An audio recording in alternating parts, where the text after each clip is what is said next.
અયોધ્યામાં ભવ્ય રામ મંદિરના પ્રાણ પ્રતિષ્ઠાને લઈ સુરતમાં ઉજવણીનો માહોલ જોવા મળી રહ્યો છે। ત્યારે સુરતના કાપડના વેપારીએ પ્રભુ રામની જીવન યાત્રા એક જ સાડીમાં દર્શાવી છે, તો 4 ભાષામાં 2008 વખત શ્રી રામનું નામ લખ્યું છે।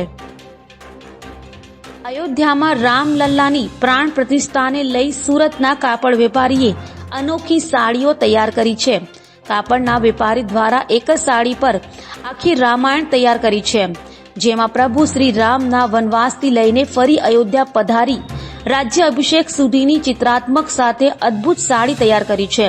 સાથે 2008 વખત સાડી પર 4 જુદી જુદી ભાષામાં શ્રી રામ પણ લખવામાં આવ્યું છે। ત્યારે આ સાડીને પહેરવા કે ભગવાનને ઓઢાડવા નહીં, પરંતુ યાદગાર અને મંદિરમાં દર્શન માટે રાખવા બનાવવામાં આવી છે। ડિજિટલ પ્રિન્ટ સાથે જુદી જુદી 2 સાડી તૈયાર કરાઈ હોવાનું વેપારીએ જણાવ્યું હતું।